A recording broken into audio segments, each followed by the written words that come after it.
家，米娅的22堂线上塔罗课程现在已经全部上架完毕咯，目前有88折的优惠，马上加入，马上学习。你是不是也有这样子的经验呢？买了塔罗牌想自学，却不知道从哪里开始，看了很多的影片，翻了很多的书，但是那些专有名词还是搞不懂。每一次解牌呢，都不大有信心，甚至越抽越迷惘，越抽越焦虑。其实呢，你缺的不是天分，而是一套温柔又有系统的学习地图。在课堂中呢，我会一步一步的教你从零开始跟你的塔罗牌建立真正的连结哦。那整套课程呢，分成4个章节。第一章呢，会带你认识塔罗牌的起源，教你挑选专属牌卡，并且如何和塔罗牌建立心灵连结哦。第二章解读塔罗的秘密语言，我们会逐章解析78张牌的牌意，让你轻松掌握大牌、小牌跟宫廷牌的能量和讯息哦。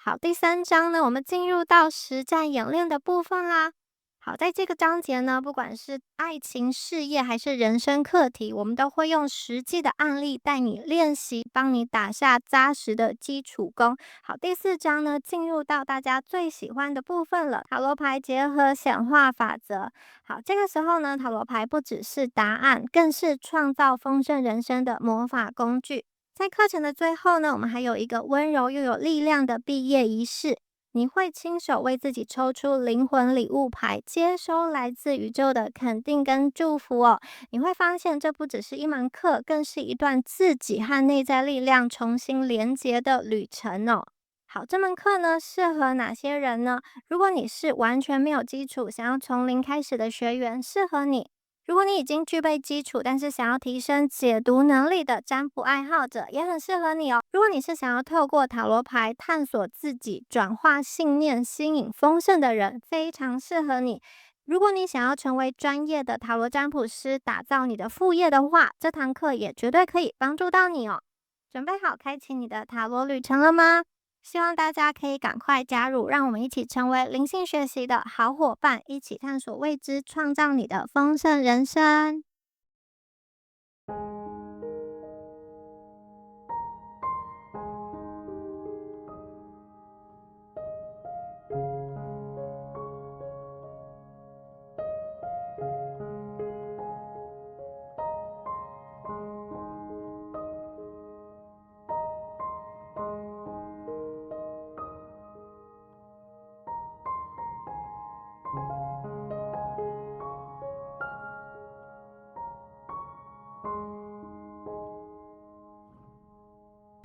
Hello， 选到第一组的朋友们，大家好，我是米娅。那我们今天呢，要来帮大家看的是属于你们的奇迹时刻，大转运、大翻身的时刻到了，它会以什么样子的形式到来呢？然后宇宙给我们提示的时间点是什么？我们一起来看一下。首先呢，是第一组朋友你们的验证牌。好，这张验证牌啊，我看到一个人他蜷缩在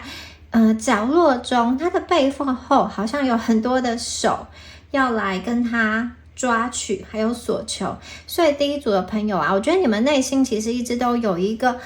担忧的事情，这个担忧的事情让你没有办法好好的去享受或是放松，可能很多的时候有些朋友甚至需要靠一些药物的方式才能够好好的入睡。对于第一组的朋友来说啊，可能你们的现况正在经历一种被过度消耗的状态，就是说在目前三维世界的这个游戏规则里面，你好像承担了很多，你要付出，你要符合家庭、职场或是社会的所有期待。那这一些黑影跟抓取的手，我觉得它象征的是某一种枷锁，可能是你身边的人的情绪黑洞，或者是说你觉得你总是有永远做不完的琐事，还有很多你不认同但是却不得不配合的社会的规则，或者是说生活当中有时候会有一些未爆弹，或者说会有一些突如其来的让你需要去费神应付的一些奇怪的人事物。好，这一些人事物让你感觉到很不舒服，甚至有些朋友你觉得是很窒息的，那你觉得你所处的这个环境跟你格格不入，或者是说你很害怕某一些人、某一些事情是想要对现在的你或是未来的你不利。有些朋友你心中一直在担心某件事情会不会成真，或者说中途被其他人好像拦截拦糊，你们永远都放不下心，心中永远都有很多很多的担忧。我看见你们其实现在好像没有多余的能量去应付那一些外面那些无理的索求哦。你们有时候会进行一种防御性的沉默，就是我不想要跟别人多说话，或者是说我随时处于一种比较紧张的或是防备的一个状况。你们会进行风险扫描，比如说到了新的环境，到了一个面对陌生人的时候，你第一个做的事情就是进行风险的扫描，看一看目前呢有没有什么会威胁到你生存的事情。那这张牌还连接到的能量是，好像这些事情你是没有办法去诉说，甚至有一种无路可逃的状态。你不知道，就算你怎么说呢？就算你说了，你觉得这些压力也没有办法实质的改善或是减轻。对你来说，你真正需要的并不是那种虚无缥缈的一个安慰，你想要看到的是实际的结果、数字跟已经在进行，或者说已经往你想要的方向去转。你不需要一个这种明天一定会好你不要担心，这一种对你来说都是一个虚无缥缈，然后完全没有意义，可能不能起作用的一种安慰话。好，接下来我们再来看一下下面的牌哦。好，接下来这张牌它是一个无尽的螺旋哦。我觉得有些朋友它很像是一种劳动者的一个牢笼，或是某一种循环哦。有些朋友你是劳心劳力的一个状态，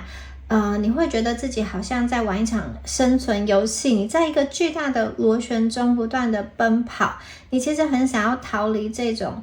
很忙碌，然后又看不到一个实际的结果的一个状况。你觉得你的人生可能好像进入了一个无止境的这种自动的模式，每一天醒来重复着昨天的动作，琐碎的一些家务或是无意义的一些开会，重复的沟通，那这些东西都像一个巨大的那种磨盘一样消耗着你。其实你们明明拥有很丰富的才华或是学识，你们应该在更高层次进行创造，但是你现在却被困在这个你觉得有一点低产值的劳动的状态中，甚至有些朋友你自己会觉得自己好像是生存的奴隶还有一些朋友就是这样不断的这种循环会让你觉得自己的人生是在原地踏步的。这个原地踏步的感觉消磨了你对未来的期待，你会觉得说生命到底哪一天会有出口？这种业力的螺旋什么时候会被打破？然后这样子忙碌的状态有的时候会让你没有时间停下来思考。你们觉得累不只是身体的累，而是你的灵魂根本就觉得做这样子的事情是毫无意义的。所以这张牌它也是一个提醒说，其实这组的朋友，你们并不是来这边当磨盘上的驴子，你们是当创造者的，你们是来当创造者的。那这一场不断的巡回的痛苦，有的时候呢，当你痛到不想要再跑的时候也就是宇宙要你停下来的时候，你会发现其实这个螺旋你可以不用一直在这个里面，这个螺旋是可以被打破的。你们即将从劳动者跃升成为掌控者，而这个让你们跃升的关键，其实就是你内心对于这个痛苦想要改变的渴望，你不想要再继续下去了。这个痛苦其实就是推动你改变的一个钥匙。好，我们再来看到下面的牌，这张牌它是一座孤岛。好，在海上的一座孤岛，它象征着大家内心有一种清醒的寂寞，有时候你处于热闹的人群，身边有很多人，甚至是在最亲近的家人身边，但是你内心还是会觉得说，其实没有人真正的懂我，没有人真正的理解我。这张孤岛牌，它验证的是一种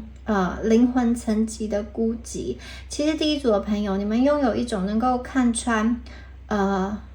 底层逻辑还有事物本质的冷静跟理性。那你在面对生活的时候，其实你容易去知道这个人他内心有什么想法，或是说有什么不好的这种阴谋，或者你其实能够精准的做出一些判断。但是这种看透的能力，或者说人间清醒的能力，有的时候呢会让你变成一座孤岛，因为你跟身边的人解释，他们听不懂，或是他们还在沉溺于某一种状态，还在做无谓的争吵，或是一种很单纯的物质的追求的时候，其实你怎么跟他们讲，他们也听不懂。因为我觉得这组的朋友，你们心里是渴望更高维度的一个生命的意义的。而且有的时候啊，你们看懂，但是你觉得你无力改变。比如说你会觉得你能够预知如果这样下去的结局是什么，但你又好像有一种大环境时不我与，让我没有办法去改变的一个这种被困住的想法。所以我觉得这张牌是一种维度不对称的寂寞。你们的感性诉求可能在目前的这个 3D 的三维的世界中得不到滋润，你的见解、你的想法被视为是想太多、太敏感，你的付出被视为理所当然。这张牌其实想要跟第一组的朋友说，其实你所有的辛苦在牌阵中都被看见了，尤其是这种在热闹当中的、在喧嚣当中的孤独，它其实是最伤人的，因为它会慢慢的让你的心灵变成一座干枯的岛屿。但是呢，宇宙也想要跟大家说，有的时候这个孤独啊，它是你的灵魂筛选期，宇宙要帮大家切断那些低频的连接，让你们学会跟自己相处。当大家不再努力的从外部去寻求理解的时候，你内在的那股力量才会向内凝聚起来。所以这个并不是被宇宙所遗弃，而是大家正在脱离旧有的低频的圈子，然后大家准备跟更高频率的生命的剧本对接。好，那以上是验证牌，如果你觉得有符合你的状态的话，我们就继续一起听下去好吗？好，接下来呢，我们看到塔罗牌的部分哦。第一张牌是我们的战车，这一张牌非常的厉害，它代表夺回掌控权，也代表大家的意志觉醒。好，从这张战车开始啊，运势正式的好转了。你们不再是画面中这个蜷缩的人，而是金色的划船者。好运的第一个讯号就是主导权的觉醒。大约在12周内，大家会获得一股强大的冷静的意志力。你不会这样很惶恐的问说我应该怎么办，而是我决定要这么做。因为战车它代表的是三维世界跟五维意志的一个结合哦。第一组的朋友，你们会开始会运用你那个精准的逻辑去重新的规划你的生活、你的人生，甚至是家人啊、小孩的一个生活跟人生。有些朋友你可能会重新的去配置你的财富，或是重新去规划你的人际边界。有些朋友你会决定去结束一段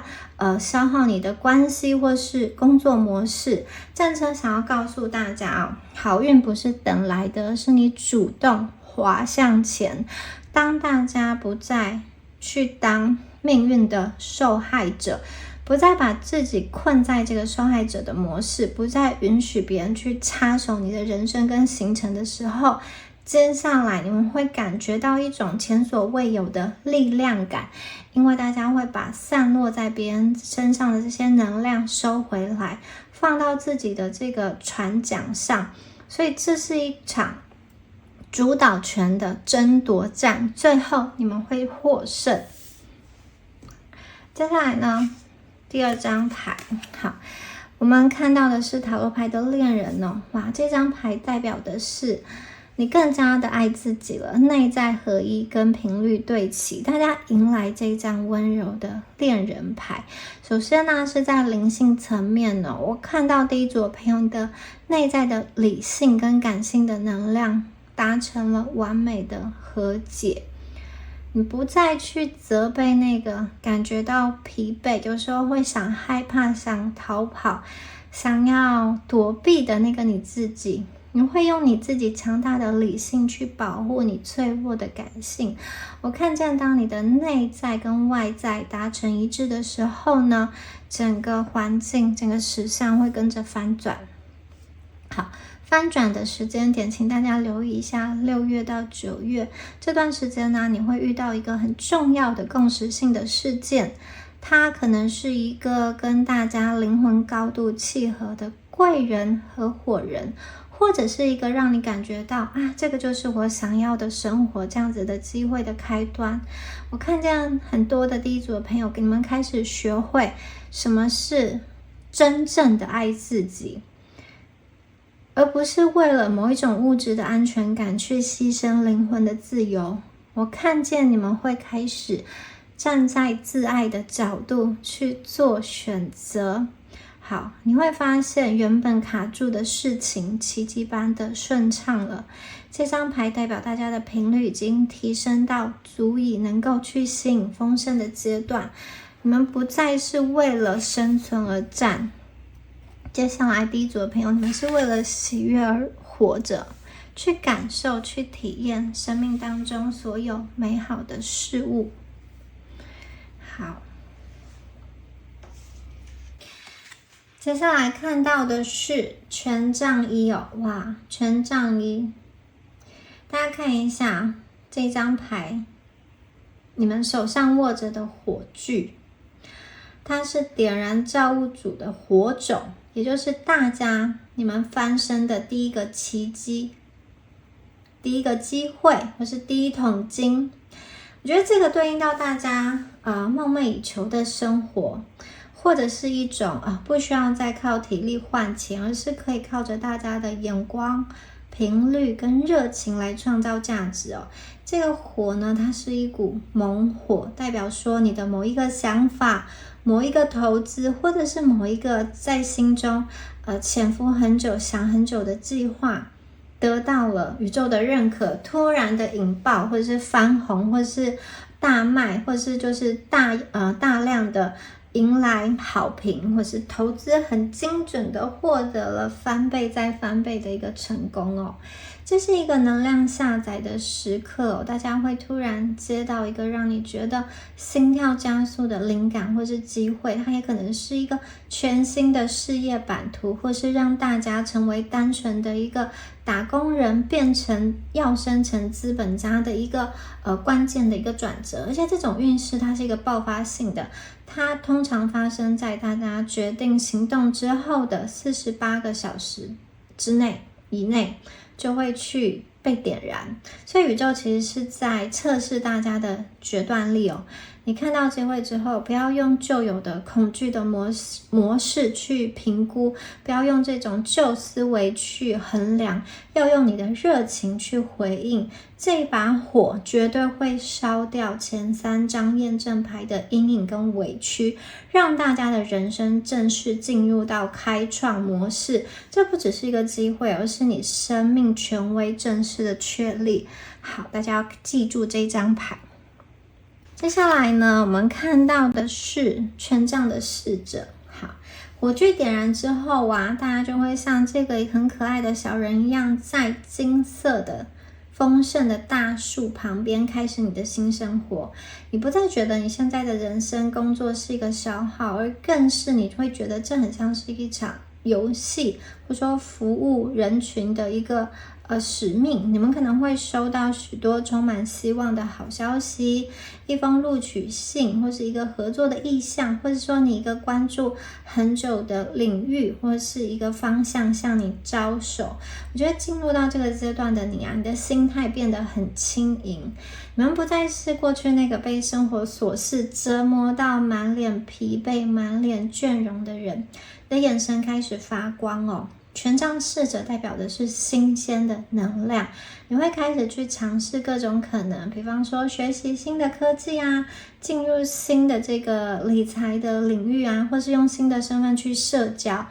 你会发现当你不再执着于一定要或是应该怎么样子去活的时候，你自己反而会成为最有吸引力的那个中心这段时间会是大家的好运生长期，你们正在建立一个属于自己的充满活力的一个能量场。目前呢，这个阶段所有的尝试在未来都会变成丰硕的一个沃土。好哇，你们这3张牌都是权杖的能量，权杖配合这个战车牌，所以大家这是一个大大的翻转跟奇迹在权杖骑士这张牌，我看到的是一个跨越次元的华丽的跳跃飞跃。好，这张牌啊，它非常的激励人心我看见这个骑士他策马飞跃2座这个峭壁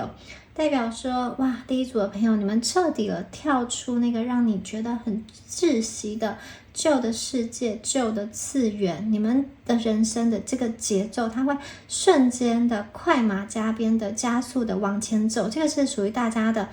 大翻身的巅峰的时刻。这个通常会发生在大家启动计划的半年到9个月内，这是一次质的飞跃。你可能在财务的目标上达成了阶段性的自由，成功的建立自己的被动收入系统，或是彻底的告别那个让你觉得很委屈的一个职场或是家庭的角色，你们不再需要顾虑三维世界那些平庸的一个规则或是流言蜚语，你们就像这位骑士一样，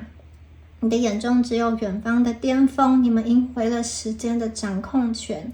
你们也赢回了生命的尊严。所以这张牌其实在告诉大家，当你有勇气去跨越恐惧的深渊的时候，其实整个宇宙都会在你的脚下铺路。你们不再是那个受困的灵魂，你们是乘风而行的胜利者。恭喜第一组的朋友我们最后呢，再看2张植物的一个牌卡，看一下宇宙给大家的祝福。好，卡西亚这张牌啊是肉桂，宇宙给大家肉桂的能量，在提醒大家其实翻身之后啊，我们会去建立一个强大的能量的护城河。要怎么建立呢？其实肉桂啊，它会给予你力量。因为当大家变强大之后啊，那一些本来想要去索取你、控制你、欺负你的这些人事物，或是想要来牵制你、诈骗你的这些不好的能量啊，会因为你的气场的转变没有办法靠近。肉桂本身是一个温暖的、辛辣的，而且具有穿透力的能量，它让你们的善良不再是盲目的，而是带着刺、带着权威跟边界。所以这张牌在告诉大家，翻身之后呢，我们还要去守城。在大家翻身飞跃之后的2到3个月，大家会需要这一股肉桂般的坚韧去守护你的丰硕的成果，因为你们会引来一些想要来分一杯羹的这种低频的能量，或者想要来探一些有没有甜头的这些能量你们会学会去保护自己丰硕的丰盛的成果，因为肉桂它代表意志的守护，还有能量的厚度。不管呢是用你自身强大的力量，或者是借助一些法律或是其他的规章制度的力量来保护你所拥有的一切，这些呢都是要来帮助大家。你们是有很多的工具可以去运用的，你们已经不再是那个容易受惊、担忧、害怕的小男孩、小女孩，你们是一个有力量、有底气的成年人。好，我们看一下下一张牌。下一张牌是小豆蔻的能量哦，它代表的是灵魂的清明跟觉醒。最后一张牌啊，其实小豆蔻迎来了一个非常振奋的能量。经过这一场华丽的蜕变啊，其实大家的头脑会变得无比的清晰。这个清晰感，这个智慧啊，并不是在三维世界中的一些小聪明啊、小手段啊，它是一个在五维世界中、五维视角中的一个大智慧。你们会站在高山之巅去回头看过去的这些时间哦，你会看到那个窒息的黑洞，那个寂寞的孤岛，还有那个让你很劳累的螺旋，其实都是好你灵魂设计的一个加速器。因为当大家困住了之后，你反而有那个动力，更加的想要去逃离或是跳脱。这个痛苦是你的一个垫脚石，它帮助你跳到你想要去的更高的一个地方。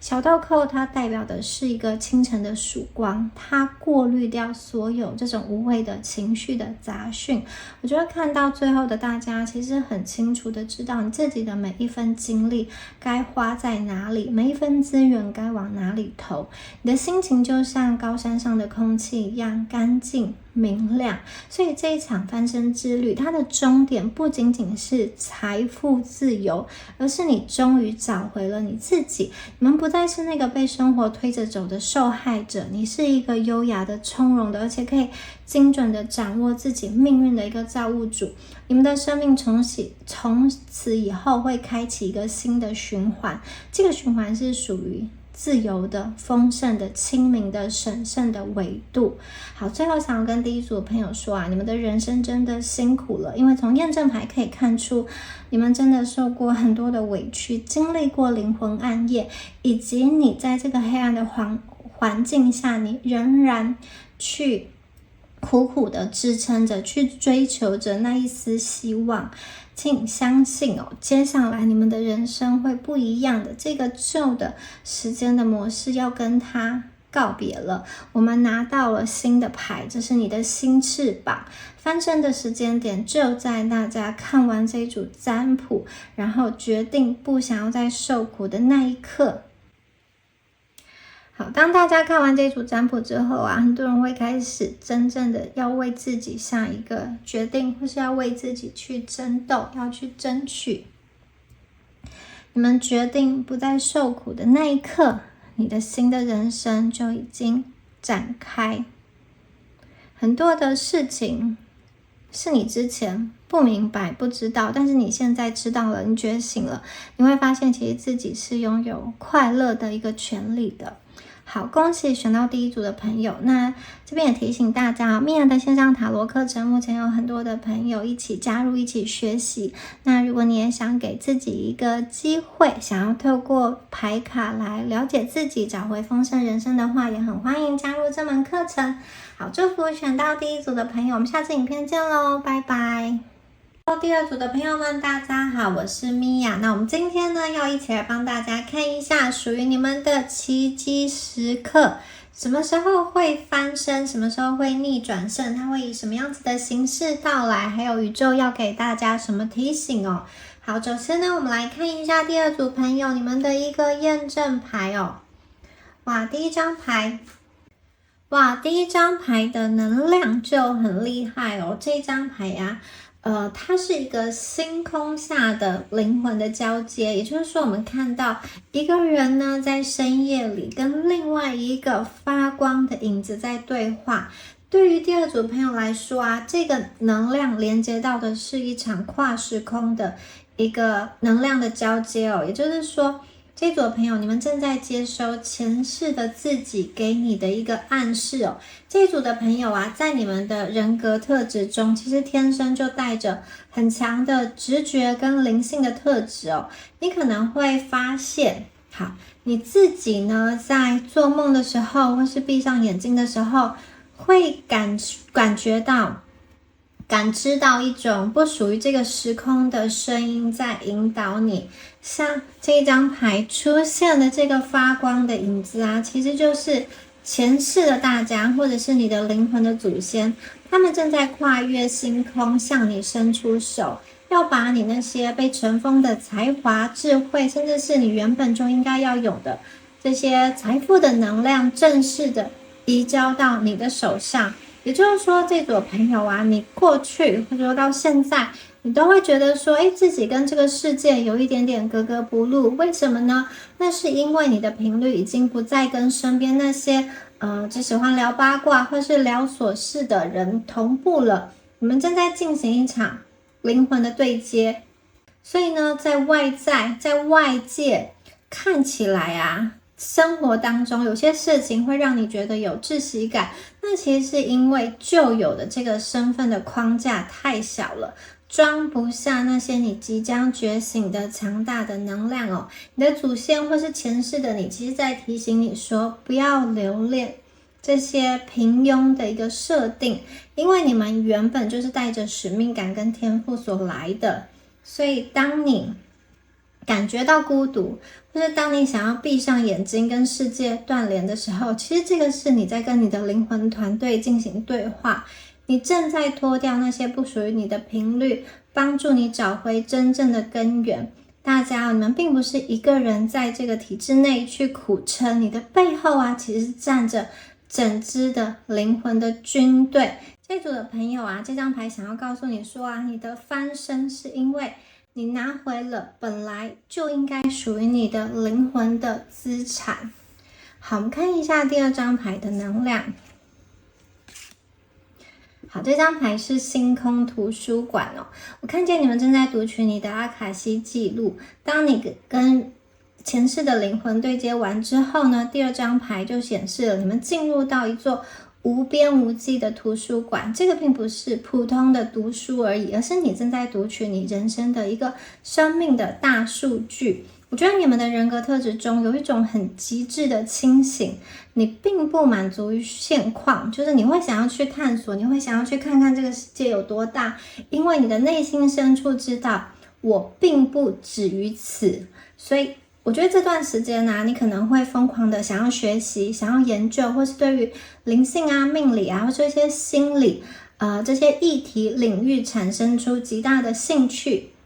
那这组朋友啊，你可能正在这个很巨大的图书馆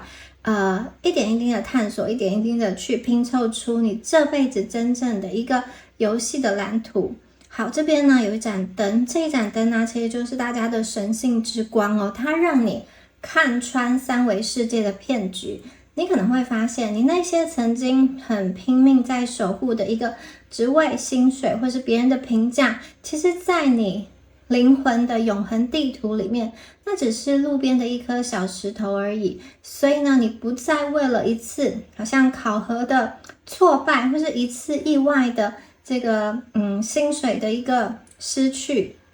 扣薪而感到痛不欲生，因为你已经在这个图书馆里面看到了更大的一个结局哦。所以这是一段意识重新编码的过程，大家你们正在用你学到的新智慧去替换掉那些旧有的贫穷的卑微的思维模式。有些朋友啊，你可能一边在做着你觉得有点枯燥乏味的工作，但其实你在脑海中一边去建构属于你的王国。或是有些朋友，你的身体啊可能还在某一个螺旋中去打转，但其实你的意识已经在生命的图书馆当中去找到致富跟自由的一个秘籍哦。现在啊，你们正在为你即将迎来的飞跃去做最后一个确认。好，我们的下一张牌也很厉害哦，没有翅膀就能够飞。哇，在橘色的晴空下的一个跳跃，我看见你们最终会活成你灵魂想要的样子。也就是说呢，你们张开双手，飞向无限的可能。好，这不单单只是说换工作，或是赚到钱，或是说找到一个对的另外一半而已。这一张牌它的能量是灵魂归位。我觉得你们的灵魂特质中有一种我不认命、我不服输的野性，在这一张牌中终于得到了彻底的发挥。你们不再是那个听命于教条的人，你活成了你最优秀版本的你自己，甚至你超越了那个版本的你自己。这场飞跃最精彩的地方在于，我看见大家是带着一个全方位的掌控感出发哦。你下方那片平静的这个蜿蜒的河流，好，这个就是你在这个生命的图书馆当中磨练出来的智慧跟理性。那还有金色的山脉啊，它是你的祖先，你的灵魂团队在第一张牌中许诺给你的一个丰盛之地。所以我觉得你们跳脱出来的不只是一个让你觉得窒息的工作或是生活环境或是圈子，你们跳脱出来的是整场业力的轮回。也许到这张牌大家就会明白，为什么之前我要经历这么多的打压，那么多的莫名其妙的阻碍，因为那个是宇宙要逼你停下来，去跟你的灵魂团队，去跟前世的你对话。当大家不再害怕失去某一个稳定的假象的时候，其实你就赢回了作为一个自由灵魂的所有的尊严哦。现在大家不需要任何人的允许，你自己就是你的一人宇宙，你飞过去的地方已经是一片全新的充满奇迹的维度。好，那如果你觉得以上的能量有对应到你的话，如果你感觉到有强烈共鸣的话，请大家记住，你们绝对不是普通人哦。那我们继续的看一下接下来塔罗牌的能量。好，接下来我们迎来的这张牌是金币二。金币二在讲什么呢？金币二啊，它是一场资源的调度。大家要知道，金币二它的一个平衡啊，它是有代价的。很多人呢会卡在某一个地方，是因为他舍不得眼前的这一份看起来安全的这个稳定感。但是啊，对于第二组的朋友来说，当一个东西让你感觉到安全，它同时也在限制着你的上限。所以呢，有些朋友你可能是在用某一个体制的稳定去交换未来的主导权。这张牌想要提醒你说，在5月到6月的时候啊，可能会有一些隐藏的资源浮现。大家，如果你想要进行一个身份的切换的话，这是一个很不错的一个时间点哦。好，下一张牌是宝剑四。哇，宝剑四这张牌，我看见大家会主动的切断一些会干扰你的机制。从金币二到宝剑四，也就是说呢，你们会进行一场很纯粹的理性的一个资产的重组。大家会主动切断那些无效的、很情绪化的干扰，并且重新编写大家的致富的自由的程式码。同时啊，你会发现你不需要跟着大众一起焦虑，你只需要安静的完成你自己的一个进化。当别人还在这个现实跟模糊的世界中去寻求一份真实感，或者是还在幻象中挣扎的时候，其实我看见第二组的朋友，你可能已经完成了下半辈子的一个资本的防线，或者是说，你的脑海中已经有你未来很清晰的一个规划了。好，画面中这个人呢，他坐在他的这个洞穴里，看着外面的风雨，看着外面雾茫茫的景色，但他内心其实已经有一个很清楚、很清晰的蓝图跟规划。他不会在暴风雨的时候硬要出去，把自己弄得一身泥泞。相反的，他会在暴风雨这段时间来临，暴风雨来临的这段时间，他退回到自己的洞穴中去思考、去规划、去做出一些有利的决定。好。接下来我们看到权杖七哦，哇，权杖七这张牌在讲什么呢？权杖七这张牌在帮大家淘汰不合格的人哦。好，它是一个阶级的筛选。当大家开始变强大的时候，有时候系统啊会进行反扑，体制本身不会主动让你变强，但一旦你变强，你可能就不需要某一个体制了。所以呢，当你感受到阻力的时候，那个并不是针对你个人，而是整个旧的系统想要尝试修正你这个变强的异常的值，极端的这个值。所以呢，这张牌它是一个阶级的筛选。那一些质疑你，甚至是在你背后捅刀的人，他其实是在帮你测试防线，能够通过这个筛选哦，真正留在大家身边的人，才是真正能够匹配跟着你一起进入到下一个阶段的人。所以大家只要守好自己的边界就可以了。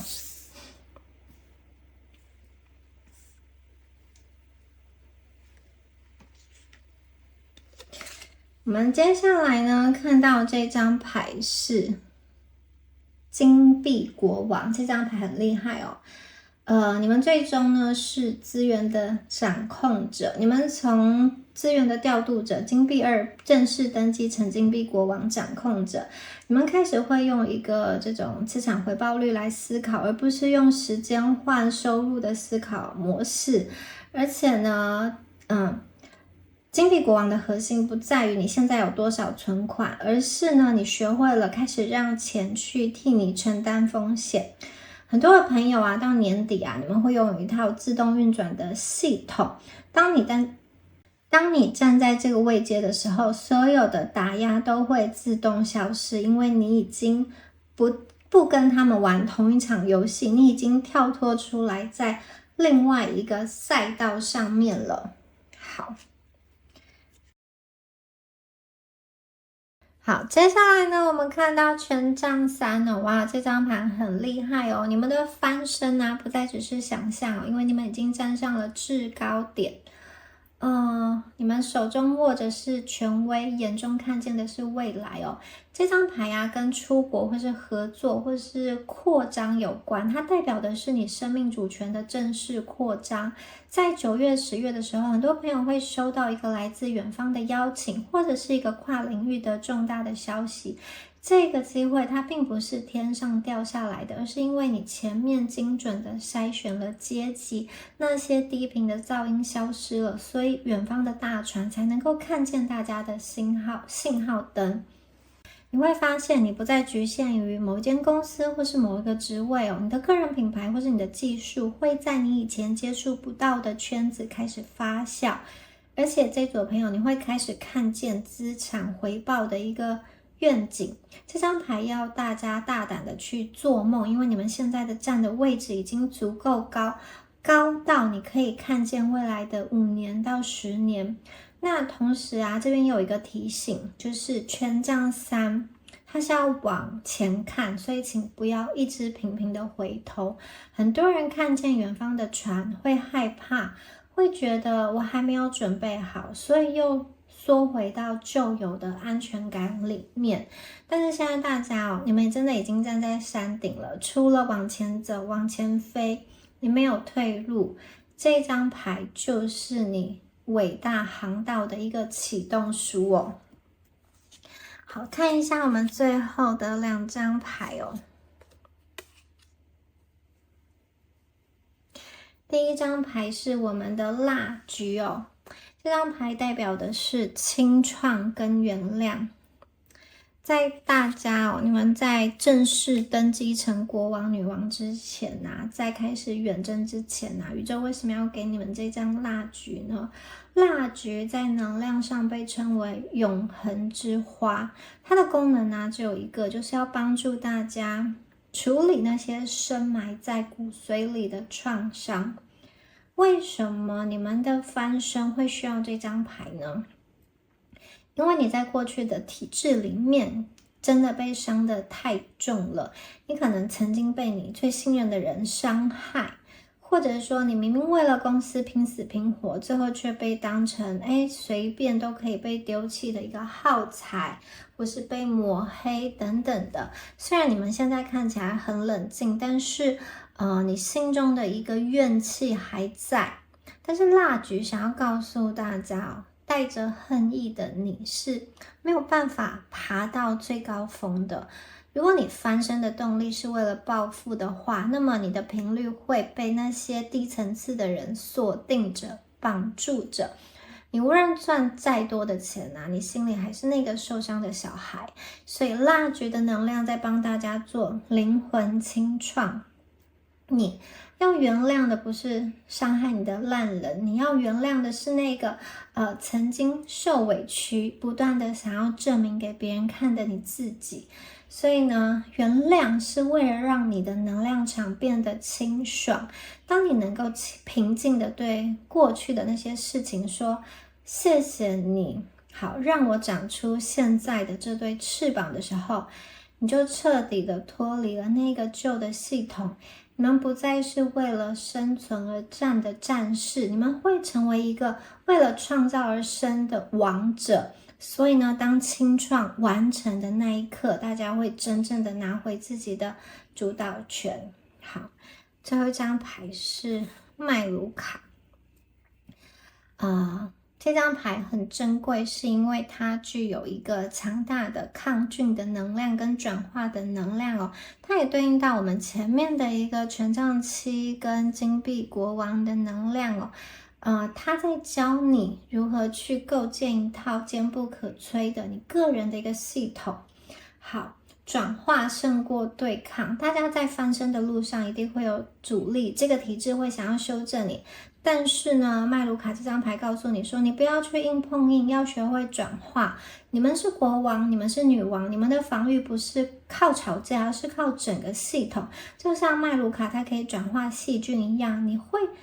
学会将外界的打压转化成你系统内的养分。同时啊，这也是一张系统优化的牌。很多人会在等待好运的降临，但是第二组的朋友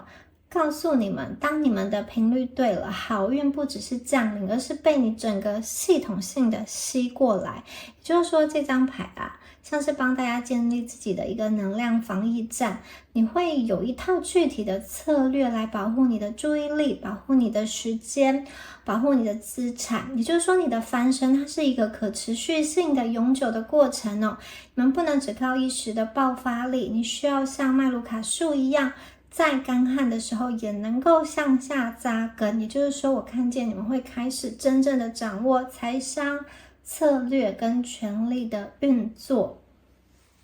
所以呢，麦卢卡这一张牌啊，是你的护身符，也是第二组朋友的一个战略指南。用理性去构筑你的系统，这个系统会替你挡掉任何低频的干扰，并且让你的钱呢，在你睡觉的时候继续出来帮你赚钱。好，以上啊就是有关于第二组朋友你们今天的解说啦，恭喜选到第二组的朋友。那最后也提醒大家如果你们已经认出你自己应该走的路，但是还不知道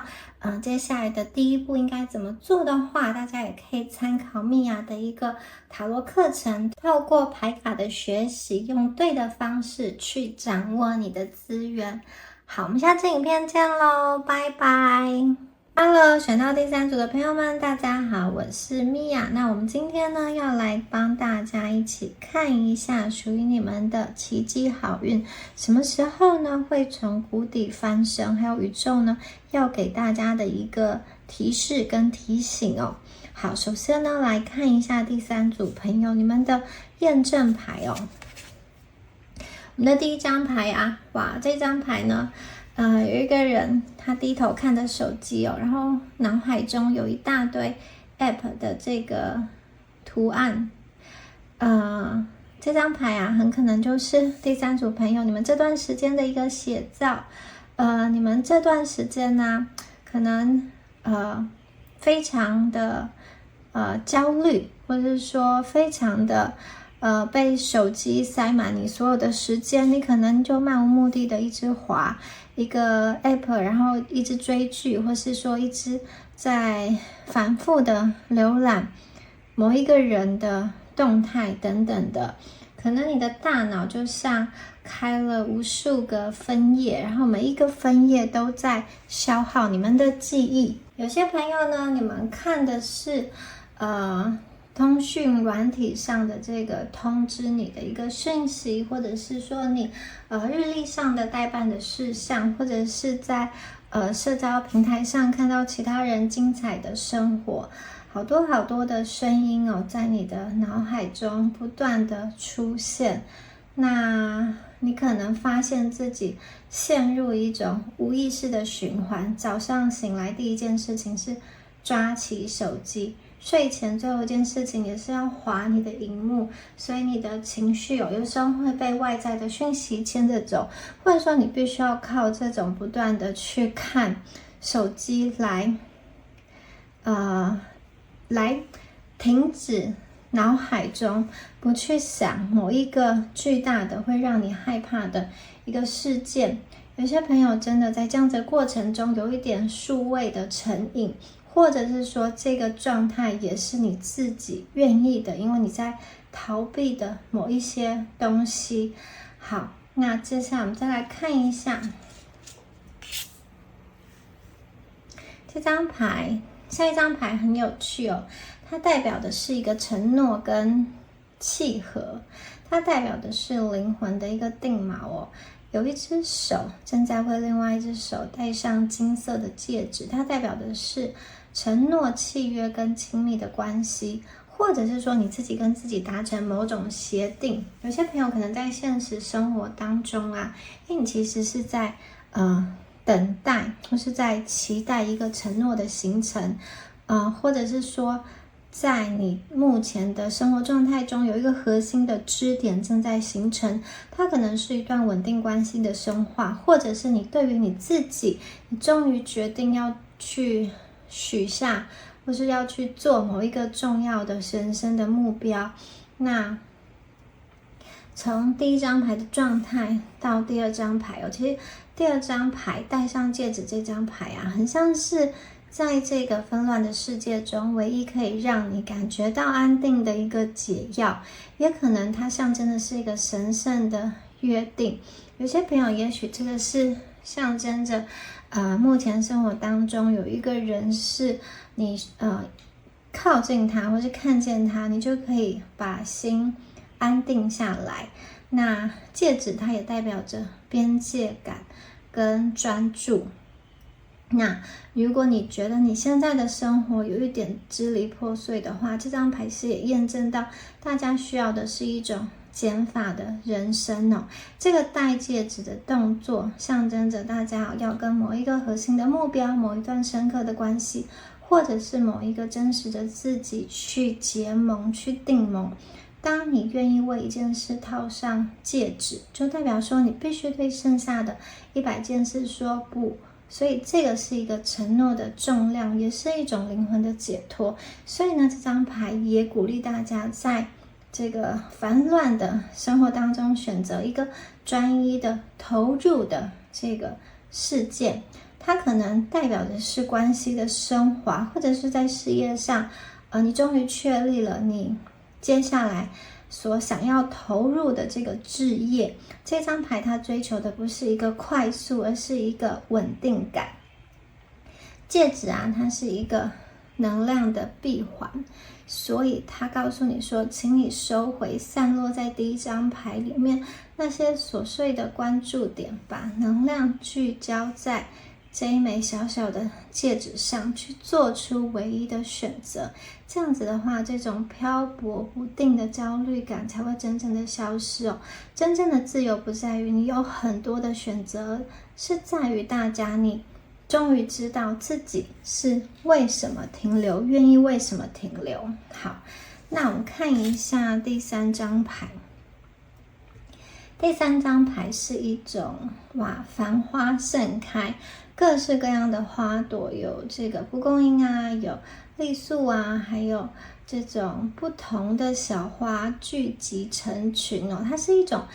生命力复苏的象征哦。同时呢，我觉得也预示了大家接下来一种好像多彩多姿的情感的表达跟收获。你们的生活啊，即将迎来这种繁荣跟美感，所以这个是一个非常美好的预兆。只要大家愿意去整理目前的一个混乱，你们将会重新得到生活中的美好的承诺。你觉得你如果内心是一个比如说荒芜的状态，或者是焦虑的状态的话，接下来呢会透过这张牌的能量传递给你，你会感觉到丰富的情感流动，还有你会感受到不同层次的一个美好，就像这张画面中不同的花朵，它们各自有各自的美丽，所以这些不同的美丽会在你的生命当中同时的绚烂的绽放，你们的生命啊会得到幸福。那这一组的朋友啊，你们可以去进行一些所谓的数位排毒，把时间呢留给你的家人、伴侣，或者是说那个自己被你遗弃很久的梦想。好，这张牌啊，它真的很漂亮，就像艺术品般一样的美丽哦，而且这种各种花卉啊错落有致。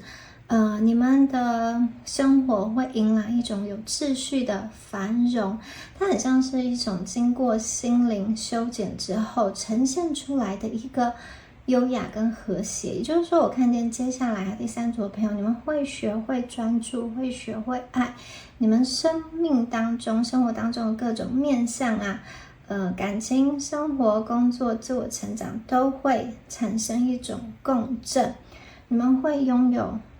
自己的一片小花园，你会真正的去经营这片小花园。这片小花园啊，它也象征着情感的圆满。你跟其他人的连接啊，不再只是透过荧幕上的这些软体的图示，而是透过这种真诚的互动，像花香一般真诚的互动来传递。所以呢，我觉得这是一个很好的祝福，大家会活在这么美丽的花丛中。好，这个是第三组的一个验证牌跟预示。我们接下来呢，再继续看一下宇宙给大家的一个讯息哦。好，我们紧接着来到的是塔罗牌的11号牌的正义牌。正义牌代表的是一个能量的天平哦，所以呢，大家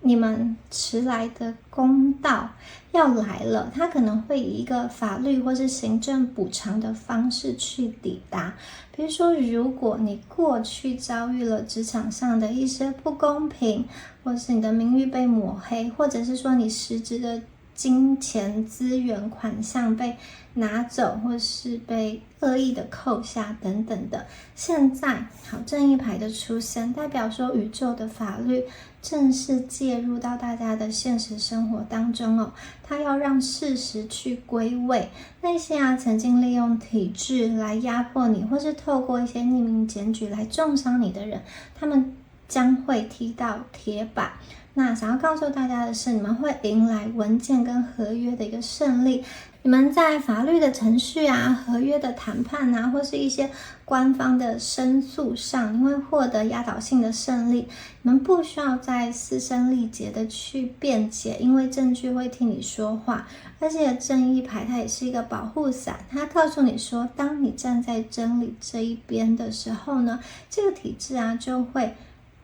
转而成为你们的一个护卫。这个是一个因果必然强迫执行的法则，大家你们不需要亲手的去报复。当你们的频率位阶提升的时候，这个旧的平衡的系统它会自动的崩解，你们会亲眼看到那些曾经伤害你的人，因为他们自己的贪婪、愚昧或是平庸而自食恶果。有些朋友啊，你们的名誉会得到修复，或是那一些被扭曲歪曲的事实，或是被抢走的这些功劳啊，都会平反，都会真相大白。好，接下来再看一下。好，接下来呢，哇，看到的是圣杯骑士。好，当外在的公义得到伸张之后啊，你的心也会柔软下来哦，你们的心也会迎来情感的奇迹。我觉得你会有更多的时间去关注你身边的人，就是把你的心力从这个报复或是一个很生气的事件拉回来，去滋养自己，去关注你身边的人。圣杯骑士啊，他是一位踏水而来的救赎者，在一切的报应尘埃落定之后，他会为你送来疗愈的圣水。这张牌啊，也验证了大家的贵人运即将要到达一个高峰。它可能是一个温柔的陪伴者，也可能是你的伯乐。所以啊，你们身边会有人带着这种爱跟温暖出现。这一组的朋友啊，这个人，你们身边的这个贵人，他是一个很优雅、坚定的一个能量哦。而且呢，有些朋友你们遇到这个圣杯骑士啊，他是一个具备权力、地位，而且有同理心的一个角色。这个使者，这个骑士，他看见你的价值，并且愿意去提携你，愿意去给你一种保护的能量。有可能他是你未来的一个新的主管，或是一个跨国的合作对象，或者是一个愿意拉你一把的这个资深的前辈哦。你们本身也是拥有温柔的灵魂，同时啊，拥有温柔的灵魂也需要拥有一个最强大的防线。你们不需要变得跟那些恶人一样，用一个丑陋的方式去反击，你们只需要保持你的优雅，因为这个圣杯骑士它会带来你需要的资源，会帮你把过去被夺走的这些东西啊拿回来。你会发现哦，你不需要再内耗，你也不需要再想办法去对抗这些恶意了，因为旧的篇章啊已经在上一个阶段结束了，接下来是要享受情感的温柔跟美好。好，接下来呢，我们看到的是哇，金币一哦。这张牌代表的是财富的奇迹，以及跟土地有关的这种礼物哦。金币一它是一个实质的赔偿哦，宇宙呢要把你过去应该得到却被人家抢走的财富，一次性的连本带息的还给你。这个不是赚来的，这是你的补偿金哦。所以在年底之前呢，会有一笔巨大的资金或是机会来到你的生命中，或是这个补偿金会有用另外一种形式回流到你的生命中。宇宙想要告诉你说，这个金币一它是你建立个人王国的一个基石。当那些恶人或是小老鼠人还在为了体制内的一点蝇头小利斗着竞争着你死我活的时候，你已经拿到了这个天赐的资本，去建构你的一个自动获利的系统。你们的公益啊，不仅只是存在口头，更是存在你们的银行账户里。也就是说啊，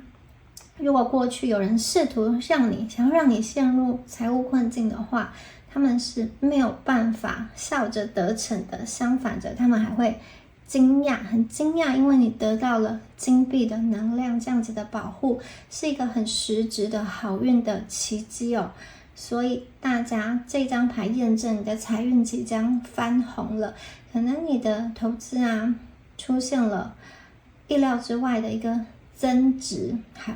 那这张牌啊，蝴蝶纷飞哦，它代表的是能量的转化。过去那一些坏事所留下来的灰烬，现在呢都变成滋养这一大枚金币的肥料。你们会获得一个全新的能够带来长久收益的赚钱的机会，或者是说本来卡住的这个财务的问题会奇迹般的化解。那金币代表土元素或者是季节的转换。那这张牌啊，时间点什么时候会出现呢？大家最快在1周内就会完成这个转换。那如果比较久的朋友啊，在1年之内，这个丰盛也会完全落实到你们的生命中。好，下一张牌是我们的这个权杖2。权杖2，哇，它是一个你们站在了更高的山巅，你们有这种远行的机会，你们已经完全的夺回了生活的主导权。你们不再只是被动的等待，或者是说被动的接受。现在啊，你手握地球仪，你可以决定你未来的走向。这张牌带来的奇迹是视野的翻转。你们会发现哦，当你远离了那一些消耗你的小人，你们的格局瞬间的被打开了。所以这张牌是一个换位思考、换场经营的一个好时机。候鸟飞行的方向象征着远方的消息，或是出国的好运势，或是有些朋友如果有这种跨国的投资国外的标的，或是留学或是搬迁的计划的话，这是一个很好的预兆。那好运的奇迹呢，就是掌握你权力的核心，或是前往一个更大的平台，比如说国际的平台或是异地去发展。那关键的时机呢，大家可以留意一下，3月份、7月份跟11月份都是好运的时机哦。这张牌呢，代表说大家的版图啊会扩张到一个想象不到的一个远方哦。你们已经逐渐的站在权力的制高点，你们正在布局一个更大的计划，在这个更大的计划里面，根本就看不到这些伤害你的恶人跟小人的位置。所以我觉得这张牌它也代表了一个最高级的武士。当你手握全球版图的时候，你会发现，过去那一些霸凌啊、检举啊，或是不公平啊、伤害啊、恶意啊，在你宏观的视角下，他们会显得非常的可笑跟渺小，因为你们的扩张是不可以被阻挡的。在2026的下半年，你们会频繁的跟远方连接，你们的声音会传得更远，远到那些曾经想要伤害你、毁掉你的人，他们只能远远的在泥淖中去仰望你飞升耀升的一个光芒。好。哇，接下来我们看到的是圣杯侍者。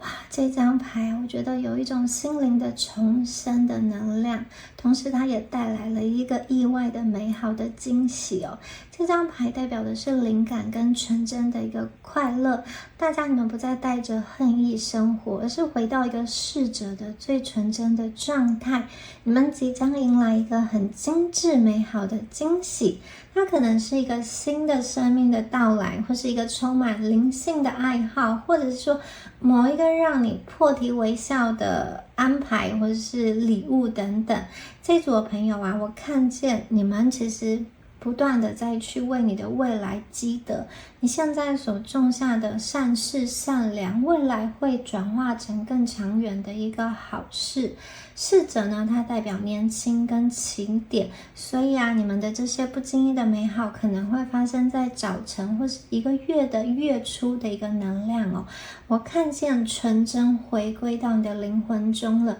你们依然是那个不被污染的灵魂。我觉得这是一个很感人的能量哦。为什么？你们过去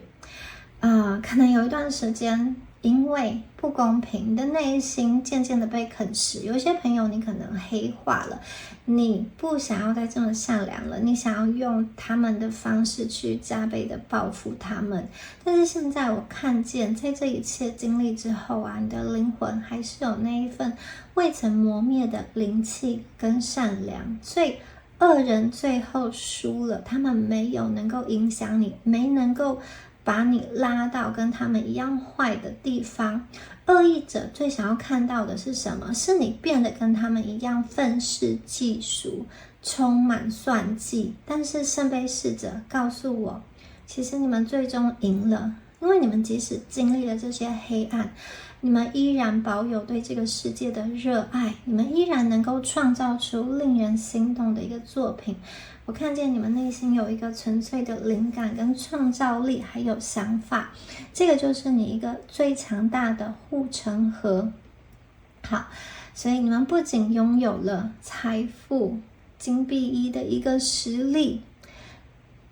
还有你们拥有权力，同时你们还保住了你最珍贵的资产，就是你的灵魂。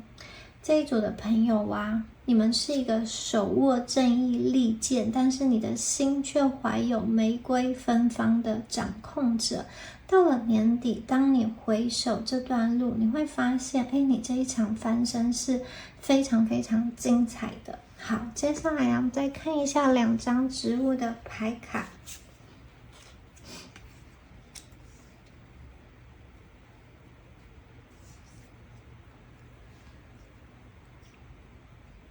好，我们看到的2张牌分别是姜黄跟这个柠檬清灵的一个能量哦。好，这是一个净化跟驱逐的力量的组合哦。姜黄跟柠檬，它是一个战场的大扫除，他们要帮你把那些残留在生命里的腐朽的气息彻底的洗刷干净。姜黄它是一个神圣的防御的火花，它可以烧掉所有这种恶意的寄生。在正义回归的过程中姜黄它是一个守护战士的角色，它深橘色的能量其实象征着大地的火焰，要来做什么？来帮你处理那些纠缠不清的不好的这种能量的寄生。第3组的朋友，你们过去可能很温厚，导致一些小人觉得你很好欺负，甚至把你当作情感或是资源的提款机。但是姜黄的出现在告诉你说，它其实正在帮助你在身边去筑起一道发光的火墙。所以过去想要伤害你、想要偷食你成果的人他们是很怕这种纯阳的能量哦，因为姜黄它会自动的识别出哪一些他们是伪装的，伪装成朋友，其实内心带着恶意，它会将这些不好的人灼烧驱离。所以这张牌是在帮大家神圣你的个人空间。当你的能量场被姜黄净化过后其实你会发现这些低频的纷扰再也进不到你的心里你的灵魂它是一个圣殿，不是随随便便谁都能够踏入的。所以呢，我觉得你们对很多事情你会展现出一种不可侵犯的威严，你会展现出一种强大的自我的守护力。所以最后你们是最终的一个胜利者。清明这张牌，它是帮助你强力的去除掉一些脏污，它带来的是一种极致的清晰感跟穿透力。比如说这种名誉的彻底的洗刷，腐蚀所有的谎言，这个很重要。那一些不好的人，他们最喜欢做的事情就是泼脏水、贴标签、扭曲事实。但是清明的能量，它是一个最强大的清洁剂，它那个带有酸性的穿透力，会溶解掉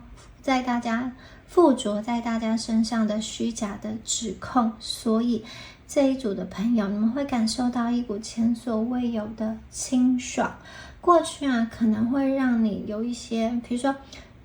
误解，让你觉得百口莫辩，或是要怎么样子去解释，明明就不是一个事实，但是却被别人讲的好像是真的一样，编的故事。